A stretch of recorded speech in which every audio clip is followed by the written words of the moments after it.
ফাতেমা তাসনিম, গতকালই আপনি প্রধান উপদেষ্টার সাথে সংলাপে অংশগ্রহণ করেছিলেন। আমরা জানি যে আপনারা 12 দফা প্রস্তাবনা তুলে ধরেছিলেন এবং এ বিষয়ে প্রধান উপদেষ্টার প্রতিক্রিয়াই বা কী ছিল?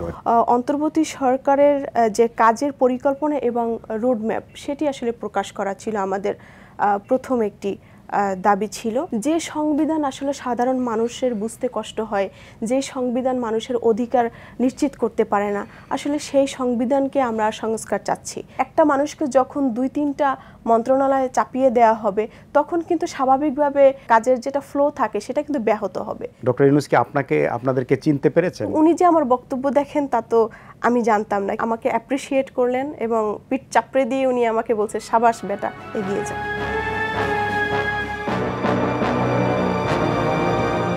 প্রিয় দর্শক, আপনাদেরকে স্বাগত জানাই দেশের কথা অনুষ্ঠানে। আজ আমি আপনাদের সঙ্গে আছি বদরুল আলম নাবিল, আর আমার সঙ্গে আছেন তরুণ রাজনৈতিক নেত্রী, গণ অধিকার পরিষদের উচ্চতর পরিষদের সদস্য ফাতেমা তাসনিম। ফাতেমা তাসনিম, আপনাকে স্বাগত জানাচ্ছি। ধন্যবাদ বাংলা ভিশনকে, সেই সাথে ধন্যবাদ জানাচ্ছি বাংলা ভিশনের সকল দর্শককে আজকে আমাকে স্টুডিওতে আমন্ত্রণ জানানোর জন্য। আচ্ছা ফাতেমা তাসনিম, গতকালই আপনি আপনার দলের প্রতিনিধি হিসাবে প্রধান উপদেষ্টার সাথে সংলাপে অংশগ্রহণ করেছিলেন। তো সংলাপে আমরা জানি যে আপনারা 12 দফা প্রস্তাবনা তুলে ধরেছিলেন। তার মধ্যে যদি উল্লেখযোগ্য কয়েকটা আমাদেরকে বলেন এবং এ বিষয়ে প্রধান উপদেষ্টার প্রতিক্রিয়াই বা কী ছিল একটু যদি জানান দর্শকদের। ধন্যবাদ। আমরা আসলে চেয়েছিলাম যে 5ই আগস্টের পর আমাদের যে রাজনৈতিক দলগুলো রয়েছে, আমরা সকলে আসলে যেটি চাওয়া ছিল যে ফ্যাসিস্ট সরকারের পতনের পরে আমরা একটি সকল দলের অংশগ্রহণে একটি অ্যাকসেপ্টেবল নির্বাচনের মধ্য দিয়ে একটি জনগণের ম্যান্ডেট নিয়ে একটি সরকার গঠন হোক, এবং সেই জায়গা থেকে আসলে আমাদের নানা ধরনের প্রস্তাবনা দেয়া এবং সেই আলোকে আমরা আলোচনা গতকালকে করেছি। আমরা যমুনাতে রাষ্ট্রীয় অতিথি ভবনে আমরা বসেছিলাম। আমরা প্রধান উপদেষ্টা ডক্টর ইউনূস স্যারের সাথে আমাদের সাক্ষাৎ হয়েছে। আমাদের গণ অধিকার পরিষদের পক্ষ থেকে আমরা 6 জনের একটি টিম আমরা তাদের সাথে সাক্ষাৎ করেছি। সেখানে প্রধান উপদেষ্টার সাথে আরও অন্যান্য উপদেষ্টাগণ ছিলেন। আমরা তাদের সাথে একান্তেই বৈঠক করেছি। সেই বৈঠকে আমরা নানামুখী আলোচনা করেছি। তো বিশেষ করে আমরা লিখিত 12টি আমরা প্রস্তাব সেখানে দিয়েছি। তার মধ্যে প্রথম সেটি হচ্ছে গিয়ে অন্তর্বর্তী সরকারের যে কাজের পরিকল্পনা এবং রোডম্যাপ সেটি আসলে প্রকাশ করা ছিল আমাদের প্রথম একটি দাবি ছিল। এবং আমরা এর পাশাপাশি যেহেতু সংবিধান এবং রাষ্ট্রকে সংস্কার করারই মূল লক্ষ্যে ছিল এই ফ্যাসিস্ট সরকারের পতন করা, তো সেই জায়গা থেকে আমরা চাচ্ছিলাম যে ডক্টর ইউনূসকে আমরা বলেছি এবং তাদেরকে আমরা জানিয়েছি যে অ্যাজ সুন অ্যাজ পসিবল রাষ্ট্র সংস্কার এবং সেই জায়গা থেকে যে সংবিধান আসলে সাধারণ মানুষের বুঝতে কষ্ট হয়, যে সংবিধান মানুষের অধিকার নিশ্চিত করতে পারে না, আসলে সেই সংবিধানকে আমরা সংস্কার চাচ্ছি। তো সেটি আমরা প্রস্তাবনা রেখেছি এবং সেই সাথে সরকারের কাজের সাথে রাজনৈতিক দল ও জনসম্পৃক্ততা বাড়ানোর জন্য আমরা একটি প্রস্তাবনা রেখেছি। এবং এর পাশাপাশি যেটি করেছি যে শেখ হাসিনার ফ্যাসিস্ট আমলে যে দলীয়করণের যে আমলাতন্ত্র সেখানে তারা সেট আপ দিয়েছিলেন, ধরেন দলের নেতাকর্মীদেরকে সেখানে বিভিন্ন দায়িত্ব দেওয়া হয়েছিল, রাজনৈতিক পরিবার কিংবা এটাকে আত্মীয়করণ যেটাকে বলা হয়, এক কথায় স্বজনপ্রীতি, যে যাদেরকে আসলে বিভিন্ন জায়গায় তারা সেট আপ দিয়েছিলেন সেগুলোকে অবশ্যই চিহ্নিতকরণ এবং তাদেরকে সংস্কারকরণ এবং আইনের মুখোমুখি দাঁড় করিয়ে তাদেরকে একটি আমরা বিচারের আওতায় আমরা আনার জন্য আমরা প্রস্তাব রেখেছি। সরকারের বিভিন্ন দপ্তরে দীর্ঘ 15টি বছর ধরে যে দলীয় বিবেচনায় বিভিন্ন নিয়োগপত্র দলবাজ, দুর্নীতিবাজ এবং তাদেরকে অপসারণের একটি আমরা প্রস্তাব এটাইও আমরা রেখেছিলাম, যে তারা বিশেষ করে দুর্নীতি দমন কমিশন, সেখানে আসলে কোনো ধরনের এখন পর্যন্ত যে প্রধান দুর্নীতি দমন কমিশনের যিনি পরিচালক রয়েছেন তাকে কোনো ধরনের এখন পর্যন্ত আমরা অপসারণের কোনো আমরা দেখতে পাচ্ছি না, সেই ধরনের কোনো কর্মকাণ্ড। আমরা দুর্নীতি দমন চেয়ারম্যানের সাথে আরও যারা সংশ্লিষ্ট ছিল এই সরকারের মদতপুষ্ট যারা ছিলেন যে দলীয়করণ, দলকানা, দলবাজ যারা ছিলেন তাদেরকে আমরা দৃষ্টি আকর্ষণ করে বলছি যে তাদেরকে অতি সত্বর দ্রুতে, এই দুর্নীতি দমন কমিশন ছিল দীর্ঘ 15টি বছর দুর্নীতির মা, তো সেই জায়গা থেকে আসলে তাদেরকে অপসারণের জন্য আমরা প্রস্তাব রেখেছি। এর পাশাপাশি আসলে দেখা গেছে বিভিন্ন জেলাতে, তারপরে ঢাকা সিটির মধ্যে যে ডিসি, এসপি যে রদবদলের নামে যে আওয়ামী লীগকে আবার পুনর্বাসন করা, যে আসলে এখান থেকে ফ্যাসিস্ট সরকারের প্রধান অর্থাৎ আওয়ামী লীগের সভানেত্রী তিনি পলায়ন করেছেন। এর পাশাপাশি বিশেষ সুবিধায় বিভিন্নভাবে তারা কিছু আমলা, কিছু মন্ত্রী, কিছু এমপি তারা কিছু পালিয়ে গিয়েছেন, কিন্তু ডিসিএসপি যারা আসলে ছাত্রলীগ থেকে এসেছিলেন, যুবলীগ থেকে এসেছিলেন, তারা কিন্তু এখনও রয়ে গেছে।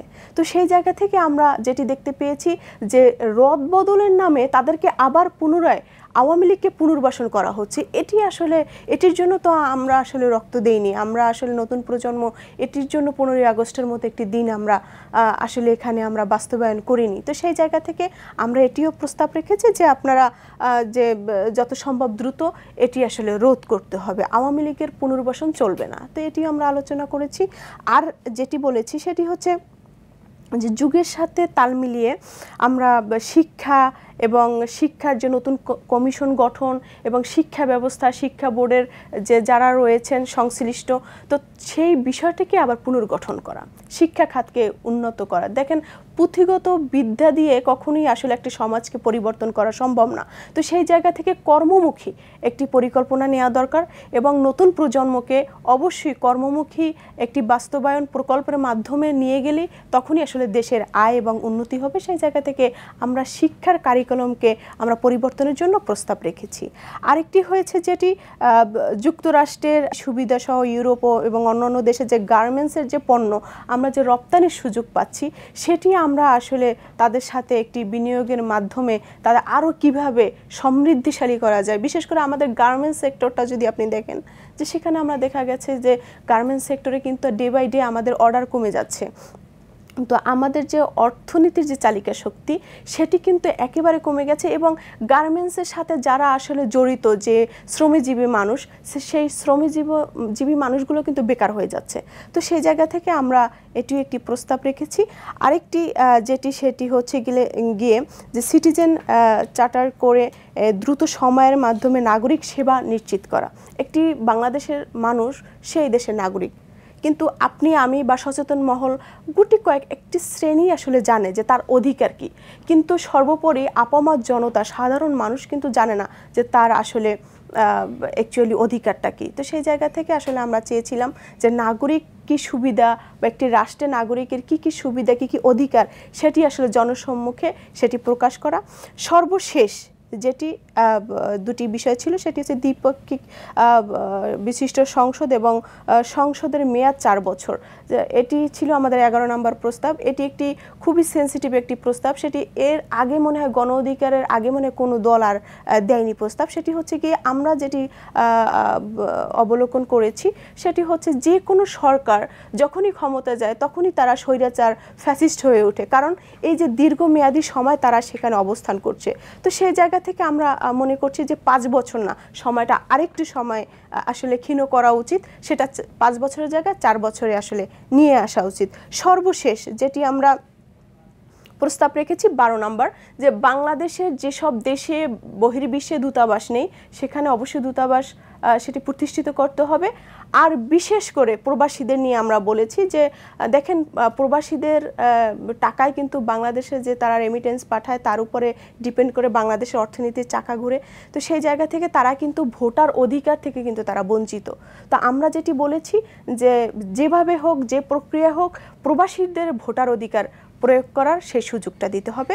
প্রবাসীরা যেন আগামীতে যে সরকার গঠন হবে সেই সরকার গঠনে যেন তাদের ভোটার অধিকারটা যেন অবশ্যই নিশ্চিত করতে পারে।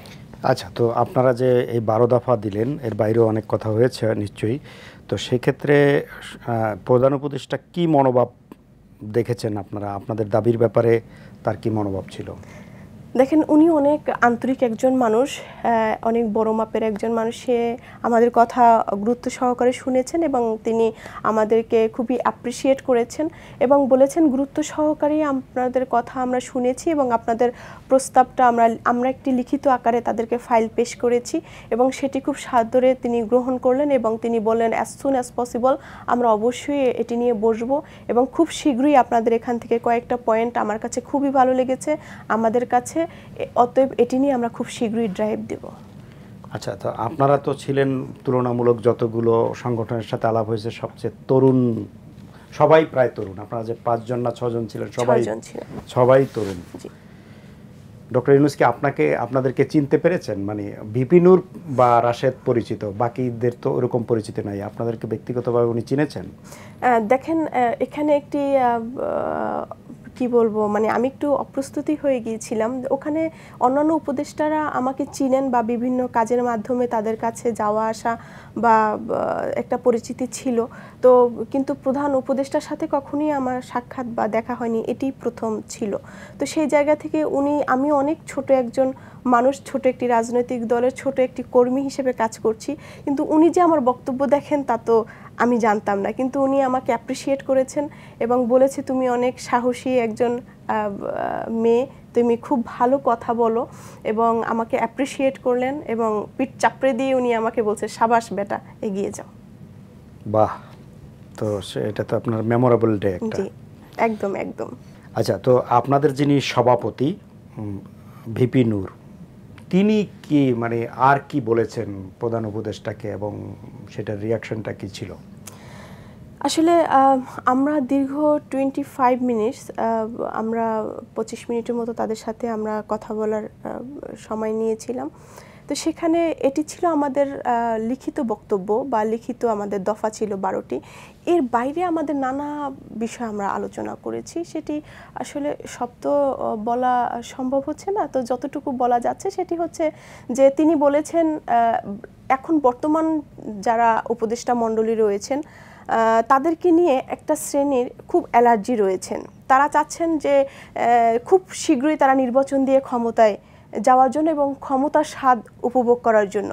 কিন্তু দীর্ঘ 15টি বছর 16টি বছর একটি রেজিম সরকার ছিল, যার কারণে অনেক কিছু এখানে দিনকে রাত হয়েছে, রাতকে দিন হয়েছে, এগুলো একটু সমন্বয় করতে সময় তাদেরকে দেওয়া উচিত। তো আমরা এই সরকারকে, বর্তমান যে সরকার রয়েছে, উপদেষ্টা মণ্ডলী যারা রয়েছে, তাদেরকে সময় দিতে আমরা প্রস্তুত এবং তাদেরকে সহযোগিতা করতে আমরা প্রস্তুত। কিন্তু যারা রয়েছে আসলে তাদের এই ভিতরে যে ফুঁসে ওঠাটা, ভিতরে যে একটা ক্ষুব্ধ হয়ে ওঠাটা, এটা আসলে উপদেষ্টা মণ্ডলীরা হয়তো বা নাও জানতে পারতো বা হয়তো বা জানে, আমরা জানি না, কিন্তু আমরা সেটি অবগত করেছি যে একটি রাজনৈতিক প্যানেল তারা চাচ্ছে, কিছু রাজনৈতিক দল রয়েছে তারা চাচ্ছে যে অতি সত্বর দ্রুত তারা নির্বাচন দিয়ে তারা ক্ষমতার স্বাদ পেতে। অতএব আপনারা অবশ্যই এখানে জনসম্পৃক্ততা বৃদ্ধির লক্ষ্যে কিংবা মন্ত্রণালয় আরও কর্ম এবং শিক্ষিত, দক্ষ এবং প্রজ্ঞাবান মানুষকে সেখানে নিয়োগ দিয়ে আরও মন্ত্রণালয়গুলোকে আরও ঢেলে সাজানোর জন্য, সেই সাথে এই সরকার যে কোনো ধরনের সহযোগিতা যদি আমাদের কাছে তারা আশা করে, সেটি আমরা তাদেরকে সহযোগিতা করার জন্য প্রস্তুত রয়েছি। যে কোনো অনুকূল পরিবেশে সরকার যেন ফ্রিভাবে তারা কাজ করতে পারে এবং দেশটাকে একটা রিস্টার্ট মারতে পারে এবং নতুন বাংলাদেশ সাজানোর জন্য তারা যেন যথেষ্ট আগ্রহী হয় এবং তাদেরকে উৎসাহ দেওয়ার জন্য যত ধরনের, তাদেরকে ইন্সপায়ার করার জন্য যত ধরনের কথা আছে আমরা সেগুলো তাদেরকে প্রস্তাব করেছি। আচ্ছা, সরকারের এই যে 2 মাসের কর্মকাণ্ডের কোনো সমালোচনা কি আপনারা করেছেন? করলে সেটা কোনটা, কি সমালোচনা করেছেন? আমার দলের সেক্রেটারি জনাব রাশেদ খান, তিনি আসলে কিছু কথা বলেছেন। সেটি হচ্ছে গিয়ে এই গভর্নমেন্টের যে সীমাবদ্ধতাটা, সেটা হচ্ছে গিয়ে তারা অ্যাকচুয়ালি আগামী যে কয়দিনই তারা থাকবেন, ধরেন 6 মাস কিংবা 1 বছর কিংবা 2 বছর, যেই সময়টাই নিবে সেটা আসলে প্রকাশ করা উচিত এবং সেই সাথে প্রকাশ করার সাথে সাথে তাদের রুটম্যাপটা সেটা আসলে জনগণের কাছে ক্লিয়ার করা উচিত। এই সীমাবদ্ধতাটা বর্তমান সরকারের রয়েছে বলে আমার সাধারণ সম্পাদক মনে করছেন এবং সেটি তিনি গতকালকে মিটিংয়ে তিনি সেটি উত্থাপন করেছেন। এবং সেই সাথে এটুকু মনে হয়েছে যে আমিও ব্যক্তিগতভাবে বা সেখানে যতটুকু বলার সুযোগ পেয়েছি যে আমার মনে হয় একটা মানুষ একটা মন্ত্রণালয় সামলাতে তার হিমশিম খেতে হচ্ছে। সেখানে একটা মানুষকে যখন 2-3টা মন্ত্রণালয়ে চাপিয়ে দেওয়া হবে তখন কিন্তু স্বাভাবিকভাবে যে ফ্লো, যে কাজের যেটা ফ্লো থাকে সেটা কিন্তু ব্যাহত হবে। তো সেটাই আসলে আমরা বলার চেষ্টা করেছি যে আপনারা মন্ত্রণালয়ে আসলে আরও জনসম্পৃক্ততা বৃদ্ধি করা দরকার এবং মন্ত্রণালয়ের কাজের বৃদ্ধির লক্ষ্যে আরও দক্ষ মানুষ নিয়োগ দেওয়া দরকার। আচ্ছা, সেক্ষেত্রে আপনাদের দলের সভাপতি জনাব নুরুল হক নূর প্রায়ই বলতেন জাতীয় সরকারের কথা, পলিটিক্যাল পার্টিগুলোর প্রতিনিধিত্বের ভিত্তিতে জাতীয় সরকার। এই দাবি কি আপনারা কালকে করেছেন প্রধান উপদেষ্টার কাছে? পলিটিক্যাল পার্টির বা আপনারা সরকারে যোগ দেওয়ার ব্যাপারে আগ্রহের কথা বলেছেন কিনা? না, আমরা সে বিষয়ে আমরা অবশ্যই বলিনি। আমরা বলেছি যে রাষ্ট্রের ভালোর জন্য, দেশের ভালোর জন্য এই সরকার যেভাবে সুন্দরভাবে সাবলীলভাবে এবং কোনো ধরনের তোপের মুখ থেকে আসলে তারা যেন থুবড়ে না পড়ে, সেই জায়গাটা থেকে তাদেরকে সেভ করার জন্য তাদের যে যে ধরনের কর্মকাণ্ড হোক সেখানে যদি গণ অধিকারের সাপোর্ট তারা চায়, সেটা রাজপথে হোক কিংবা মন্ত্রণালয় হোক, যেভাবেই হোক না কেন, সেটার জন্য গণ অধিকার প্রস্তুত আছে। কিন্তু আমরা ব্যক্তিগতভাবে তাদের কাছে কোনো বিষয়ে ইন্টারেস্ট দেখাইনি। তো অন্য অন্য পলিটিক্যাল পার্টিগুলোর সাথে তো ডায়লগ কালকেই হয়েছে প্রধান উপদেষ্টার, তা তাদের দাবি আর আপনাদের দাবির মধ্যে কি মৌলিক গুণগত কোনো পার্থক্য আছে নাকি দাবিগুলো একই রকম? না, গতকালকে আমি অনেকগুলো রাজনৈতিক দলের আমরা যেহেতু সিরিয়ালে ছিলাম, গতকালকে মিটিং হয়েছে, আমরা দেখেছি তারা তাদের প্রেস রিলিজও আমরা পড়েছি, দেখেছি খুব বেশি পার্থক্য নেই। তবে 2-1টি দল খুব বেশি তাদেরকে ফুয়েল দেয়া কিছু, আমি এখন নাম বলতে চাচ্ছি না, আপনারা সেটি অবশ্যই ডিটেকটিভ জার্নালিস্টের মাধ্যমে আপনারা নিশ্চয়ই সেটি বের করে নিয়ে আসবেন। তো সেটি আসলে দেখলাম। আর কিছু কিছু দল দেখলাম একেবারে শুরু থেকে শেষ পর্যন্ত টোটালি সমালোচনা করছে। সেটি আসলে তাদেরকে আসলে মনোবল ভেঙে দিবে বলে আমি মনে করছি। আর যারা খুব বেশি তেলবাজি করে তারা সেখানে প্রেস রিলিজ দিয়েছে কিংবা তারা তাদেরকে কাছে প্রস্তাব রেখেছে, এটিও তাদেরকে একেবারে স্বর্গে উঠাবে বলে আমি মনে করছি। আমার মনে হয় সব কিছুতেই একটা ভারসাম্য থাকা উচিত।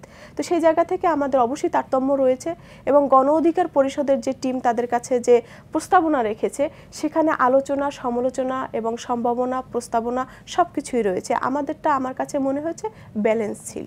ফাতেমা তাসনিম, আপনাকে অসংখ্য ধন্যবাদ, ভালো থাকবেন।